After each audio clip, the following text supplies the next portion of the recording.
É a hora da nossa série desta semana, Raio-X dos Hospitais aqui no Balanço.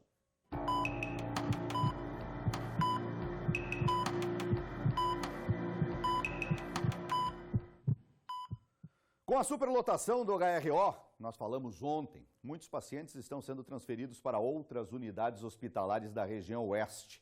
É com isso, as instituições estão sofrendo com outros problemas. A nossa equipe foi verificar como está a situação na região aí de Maravilha, nos municípios próximos. Reportagem Felipe Croix e Roberto Bortolanza aqui no Balanço Geral.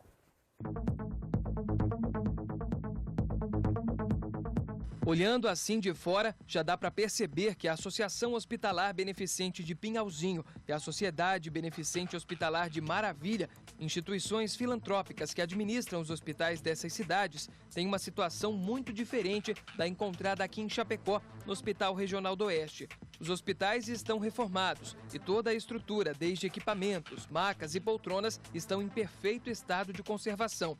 O Hospital de Pinhalzinho já tem 59 anos, é referência para 9 municípios e realiza mais de 1.500 atendimentos por mês. Ele é mantido com doações e verbas provenientes do governo do estado e também do município. 60% do atendimento é por meio do Sistema Único de Saúde, o SUS, e 40% de forma particular. Hoje a unidade conta com 44 leitos, dos quais somente 2 estão livres, mas a situação estava mais complicada há alguns dias. Na realidade, o Hospital de Pinhalzinho, nos últimos 15, 20 dias, vem sofrendo uma superlotação de pacientes internados principalmente por atos clínicos e chegamos ao ponto de ter que suspender cirurgias eletivas para poder atender essas internações clínicas, dado a superlotação que acontece, e nós estamos acreditando que isto seja devido ao período que se vive climaticamente. O hospital atende baixa e média complexidade e conta com um heliponto há 1 ano e meio, que serve para receber e transferir pacientes com auxílio da aeronave. Com 2 salas cirúrgicas, são aproximadamente 10 cirurgias realizadas por dia pela equipe médica. Mas para que tudo funcione bem, os leitos são essenciais.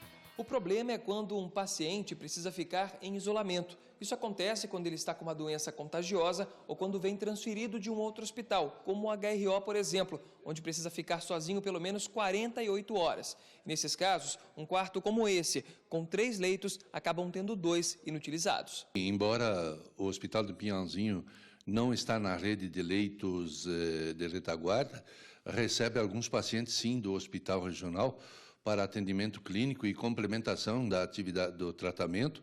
Isso também prejudica a atividade aqui.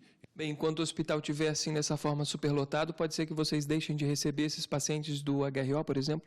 É bem possível. A gente tem que controlar isso e tanto é que parte das cirurgias que foram suspensas já foram redirecionadas para os próximos dias, para que se possa realizar essas cirurgias e também dar continuidade à atividade do hospital.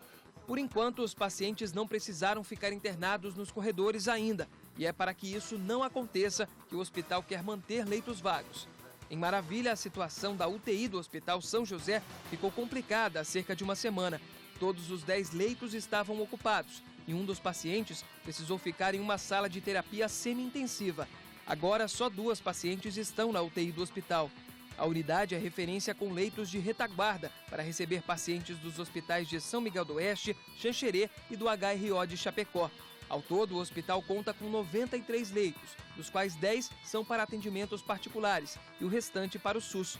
Hoje, somente 44 deles estão ocupados. A situação é diferente de outros hospitais. Aqui, tudo está mais tranquilo. Sim, com certeza está tranquilo. A gente computa sempre os dados mensalmente. Agora eu tenho os dados, os indicadores de todo mês, de todo semestre e mantenho o fluxo estável. E receberam bastante pacientes nesse período do Hospital Regional do Oeste? Recebemos sempre. A gente praticamente sempre recebe. É o nosso o apoio para eles somos nós, somos Maravilha. Marlice explica que para transferir um paciente é necessário não só todo o trâmite burocrático entre os hospitais, mas também que o paciente e o acompanhante aceitem.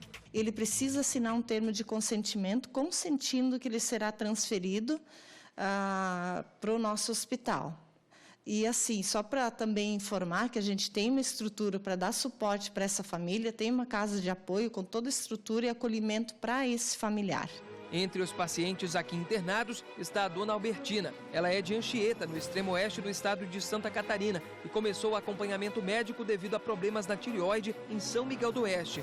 Depois, foi transferida para o Hospital São José de Maravilha, como explica Anderson, filho dela. Nós fomos a São Miguel do Oeste fazer os exames preliminares e aí, após isso, daí fomos fazer alguns mais aprofundados em Chapecó. E daí depois, por causa que estava na dependência de UTI, né? Daí nós foi encaminhado pelo Dr. Rodolfo de São Miguel do Oeste para o São José aqui, para fazer aqui por questão de UTI, né? E a estrutura aqui foi boa, fez diferença para sua mãe? Lógico, nessa hora, porque nós precisamos da UTI, dependemos da UTI, né? E aí nós viemos para cá nesse sentido, né? Como os doutores indicaram, né? O Hospital de Maravilha atende 2.000 pessoas por mês e é referência para 8 municípios próximos. Aqui também tem um heliponto há 3 anos, que serve principalmente para a transferência de pacientes de alta complexidade para o Hospital Regional do Oeste em Chapecó, com preferência para casos de traumas graves. Todo esse problema em vários hospitais é gerado pelas doenças tradicionais do inverno e é necessário que as pessoas se previnam e procurem um atendimento hospitalar quando realmente o caso é de urgência ou emergência. Nessa época do ano, com as temperaturas muito baixas, aumentam muitos quadros de gripe, sinusite, rinite e, enfim, insuficiência respiratória.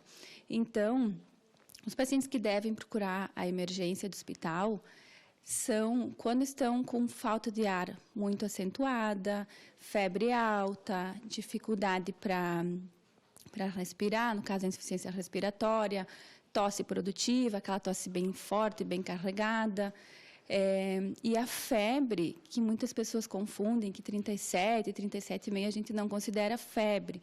Então, a gente tenta pedir para procurar as unidades de saúde para tomarem as medidas iniciais.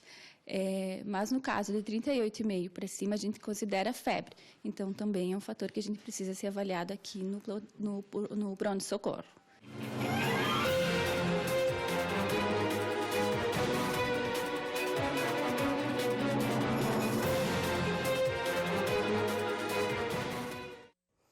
Já em São Miguel do Oeste, o diretor do Hospital Regional Terezinha Gaio Basso diz que existe a necessidade de melhorar a estrutura, o aumento no número de leitos. Ele reconhece que a taxa de ocupação da unidade também aumentou nos últimos meses. Nós temos um vídeo onde ele explica esse assunto. Coloca no ar, por favor. O pronto-socorro do Hospital Regional de São Miguel do Oeste atende cerca de 3.000 pacientes todos os meses, originados de quase 30 municípios da nossa região. E é bastante difícil a gente dimensionar uma real capacidade de atendimento do pronto-socorro, em função disso estar muito atrelado à gravidade dos casos que nós atendemos aqui. Em períodos sazonais, como é o caso do inverno, o número de atendimentos aumenta bastante e apesar de, em alguns dias, haver uma demora um pouco maior dos atendimentos, a boa notícia é que nenhum dos pacientes aqui que nos procuram deixa de ser atendidos. O Hospital Regional de São Miguel do Oeste foi inaugurado já há quase 10 anos, numa outra realidade hospitalar da região. Atualmente, vários hospitais já fecharam as portas. O hospital passou a oferecer novos serviços, novas especialidades, como é o caso da oncologia, que completa um ano agora. E isso fez com que a nossa necessidade de leitos aumentasse bastante. Então, hoje, nós teríamos sim a necessidade de um aumento de estrutura, especialmente dos leitos de UTI, dada a limitação de vagas disponíveis na nossa região. O número de transferências interhospitalares daqui para Chapecó é relativamente pequeno. Ele só ocorre naqueles casos em que nós não temos capacidade estrutural ou autorização do Ministério da Saúde para realizar os procedimentos.